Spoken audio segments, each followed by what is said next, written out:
On est là pour parler évidemment de l'enquête réalisée à la demande notamment du CEGEC. Est-ce que vous pouvez un peu nous parler du modus operandi évidemment de cette enquête où le point de départ finalement c'était la réalité du terrain?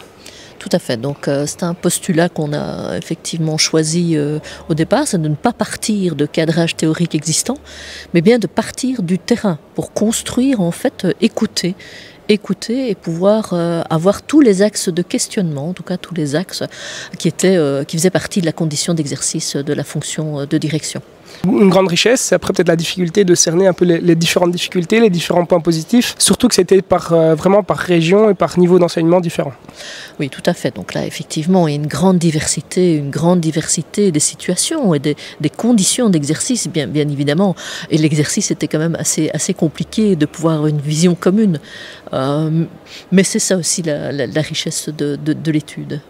Oui, justement, on parlait de vision commune. On peut dégager certaines choses, alors on ne pourra pas toutes les évoquer ici, mais dans l'une des choses positives, notamment, c'est la vocation d'être directeur, c'est aussi la volonté de mener des projets. Tout à fait. Donc on a vu effectivement toute cette complexité de tâches, cette diversité de tâches, mais alors qui amène des points positifs et des points négatifs, évidemment. Donc le point positif, c'est effectivement...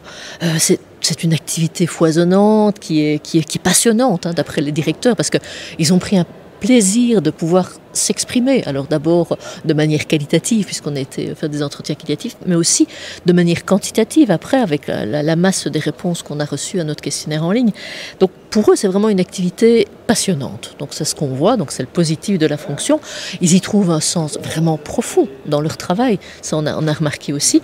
La fierté aussi, on l'a vu dans les résultats de l'enquête, donc fierté de la réussite aussi des étudiants, mais des élèves, mais aussi un challenge, hein, parce que tous les jours, c'est compliqué, hein. On a vu travailler au calme, ils ne savent pas le faire, donc c'est un challenge. Et alors la richesse évidemment des relations.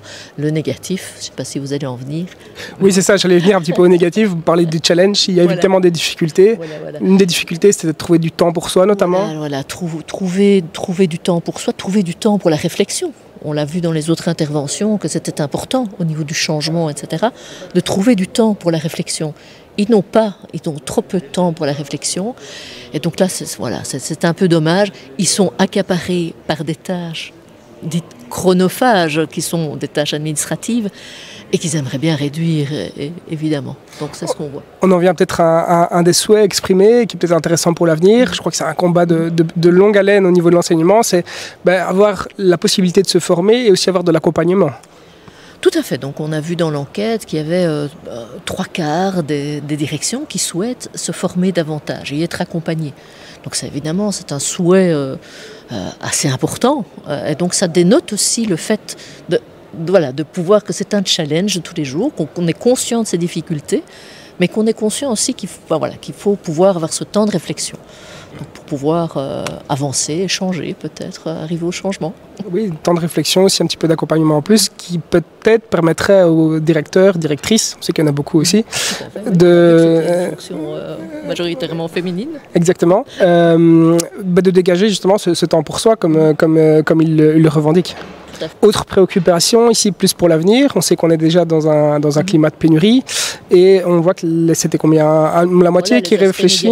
Le fait effectivement que cette charge mentale, parce qu'on a parlé de charge mentale importante, ces dépassements d'horaires, tout ça font effectivement que la projection dans 5 ans, elle n'est pas évidente pour certains. Il y en a quand même beaucoup qui se voient ailleurs, donc, et qui voudraient partir de cette fonction. Donc la moyenne, on a vu aussi la moyenne d'ancienneté dans la tâche, 8 ans. Hein, donc c'est pas énorme, mais bon, il y a de grands écarts. On a vu aussi qu'il y a des gens qui restaient plus de 30 ans. Donc voilà, mais je pense qu'il faut accompagner et aider aussi, qui reçoivent de l'aide suffisante. Et en confiance, on l'a vu aussi. Donc, mais ça, ils le sont en général en confiance avec leur PO, le CEGEC, etc.